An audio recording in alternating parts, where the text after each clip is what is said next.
It's a nice, quiet, cold winter morning here. Haven't had any customers come in this morning, so I thought I'd grab this guy while I'm finishing off some of these arcade machines. Grab this guy and give you an overview on how to choose or how to spot, to the untrained eye, a shitty pre-built gaming PC. I don't think even pre-built is the right word, because pre-built gets thrown around a fair bit. This is mass manufactured. It's much more accurate to call this PC mass manufactured gaming PC. Now the thing is, these are the PCs that Harvey Norman and JB HiFi and Officeworks sell regularly.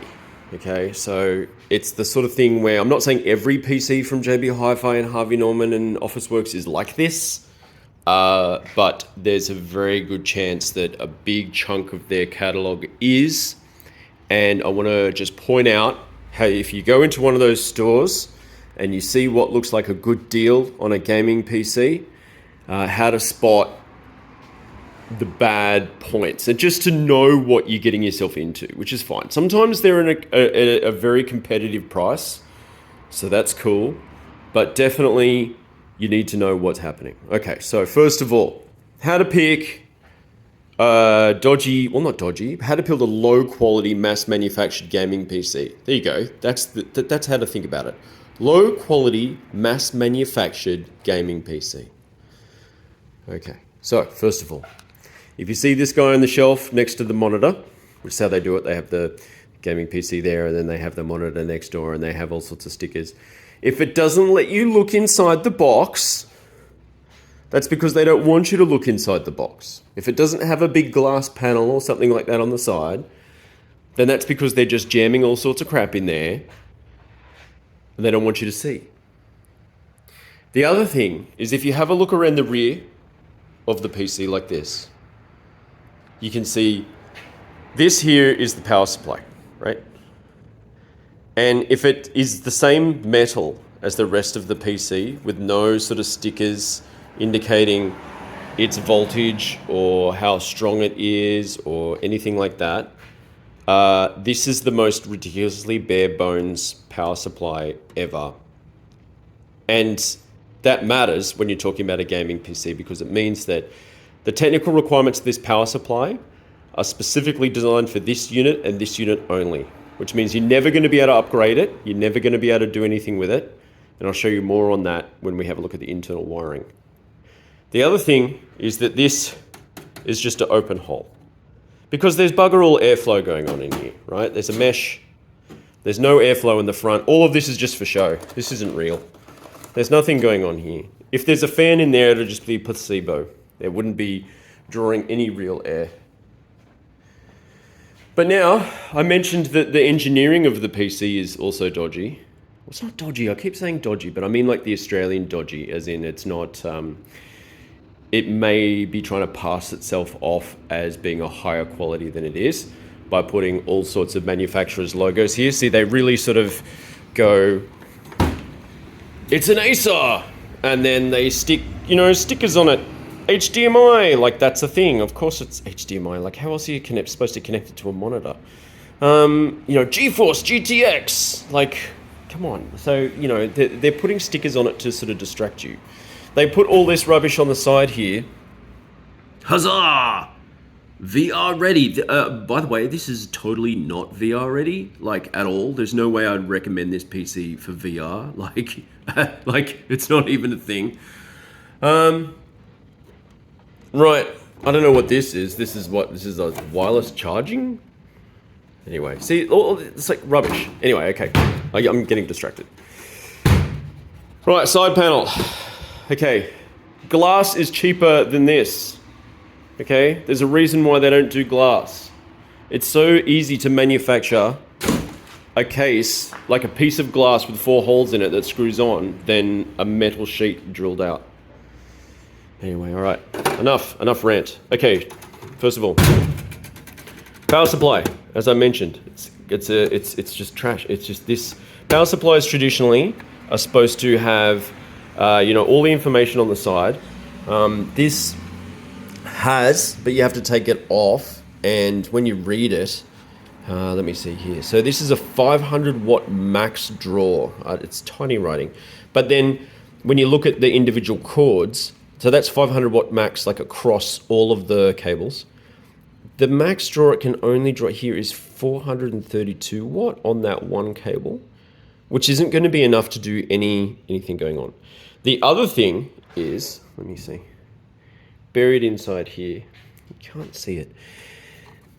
It has the bare minimum amount of cables for the power supply so that it only is suited to this particular motherboard. The other thing, the motherboard in here is not standard, so it doesn't have the screws in the same spot as a normal motherboard would, you know, like a traditional gaming PC. So you could never replace this motherboard with anything else. Other than this, like this is a 1-to-1 ratio. This case, this motherboard. There's another key reason why that's important too. The rear panel of this case can't come off. These are riveted on, right? Like as in this is this. It's riveted on. You can't get it off.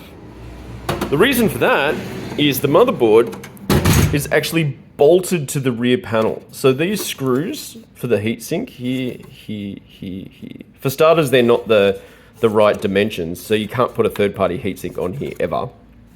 But they go all the way through the PCB, so all the way through this green motherboard here, directly to the back plate. So that's how this is anchored on. It's anchored on to the back plate of the case through the motherboard via the air cooler. So that, lifting that up, is holding it. So you could never, if anything happened to this, you could never go to a local repair shop like me and get this fixed in a way that would replace the parts. So what you can see here is this particular gaming PC is married to this power supply, this case, this particular shaped motherboard, because these screw holes are going to be specific to this model probably, all in a deliberate attempt to make it so that this PC cannot be upgraded at all. Because they wanted you to buy the more powerful PC at the time of purchase. They don't want you to buy, say, a weaker PC that you can upgrade later on. Sure, and look, it comes with only one stick of RAM. So like technically, this is how they get away with it. One stick of RAM, cool? So you can go, oh yeah, you can upgrade to like a second and third stick of RAM. Sure, but the BIOS in this PC is going to be locked so that it, you know, it only recognizes this particular manufacturer of RAM. So it's going to be a situation where, look how bare bones this RAM is too. Like this whole PCB is completely empty. There's normally chips all along here and all along here, but instead you've just got like these boys and some guys under the stickers here. That's it. Anyway, so like the BIOS here in this motherboard is going to be saying, right, unless it's this particular manufacturer of RAM, I'm not going to recognize it. As in you'll click new RAM in and it will just sort of go, oh, what? I don't know how to do that. The other thing is, there's one slot for a graphics card in here. This guy had, I think it was a 1060 in here, which was the only part that could be reused. But once again, you're looking at bare minimum clearance, no airflow. Well, I mean, the side panel had mesh, but I mean, that doesn't really count when it's, you know, it's not like enforced airflow. It's just passive, as in like the air is just casually drifting through the hole. Now let's have a look at the front airflow to speak of. I don't think there is any. Yeah, look, metal. So you see that? So in here, that's a solid metal panel. And so all of this is just for lols. There's no airflow going through there. It's just marketing. So look, this is the thing. The reality of buying a PC like this is it's what you get at the time that you bought it. That's it. At the best scenario, you could get some more RAM. You could potentially, you know, upgrade some storage in here. You might be able to, say, for example, get a, you know, like an additional storage drive, like if you're running out of space. But in terms of upgrading the CPU that sits under there, or meaningfully upgrade the speed of the RAM, like you can upgrade the amount of RAM, but not necessarily the speed of the RAM. or beefing up the graphics card to something more chunky, you would really be working with the limits of whatever this power supply can supply, which is not much within this space. Very limited. And I mean, look, it was totally fine. It's totally fine if it was a great price. Like if you got a great price and you knew what you're in for. But the point is, what I'm trying to say, this is not really a gaming PC. It's more closer to a laptop in terms of the way that it's married to the technical engineering solution that is in there at the time of purchase. It's closer to a PlayStation 5 as well, in terms of you buy the PlayStation 5, you can upgrade the storage, that's it. Similar to this. You buy this, you can upgrade the storage and the RAM potentially, and like, that's it. So remember, the first two things to just sort of know that when this PC was engineered, it was only engineered with no wiggle room or very minimal wiggle room in terms of upgradability. And I mean, look, you can, every time I've mentioned upgradability, you can swap that with repairability as well. Upgrade and repairability are completely married to each other. So if someone brought this PC into me and it was dead, how would I be able to take that motherboard out and replace it with a new one? I couldn't, because it's completely stitched to here. It's stitched, like this is a one-time engineering solution for this. How could I replace that power supply with the like proprietary weird, well, not even proprietary, but it's just like a strange engineering solution. You can't see it, but that cable that's connecting to the motherboard in there is not standard. It's not your standard big chunky pin power connector. It has like a weird power array layout going on here.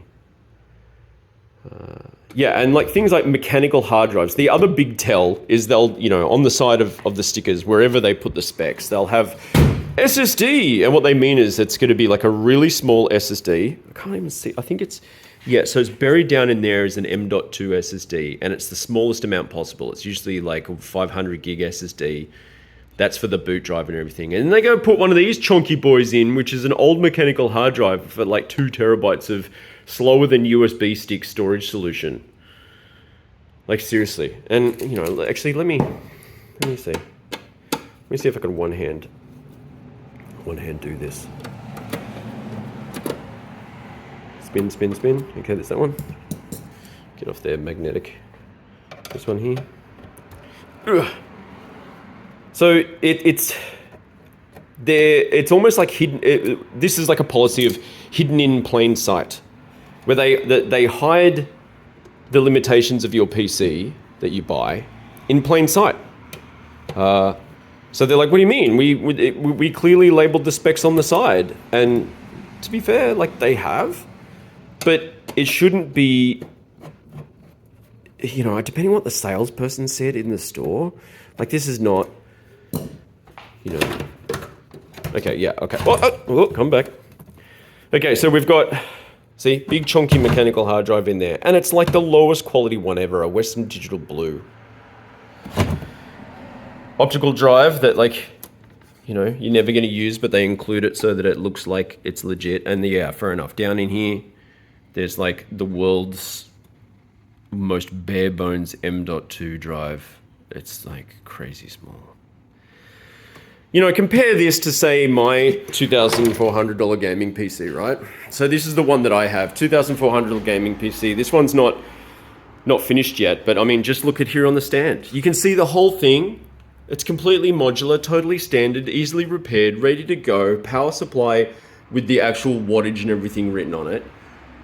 And like, you're gonna get better serviceability and long-term support from this. And I don't even mean necessarily from me. If you bought this PC and went to another state or traveled long distance and you couldn't get like, you know, PCGAMER to repair it, you could take this to anyone, the local PC guy, and you'd be ready to go. Anyway, rant over. All right, just a quick show on how you can see the difference between a pre-built PC and a mass manufactured PC. Talk to you later.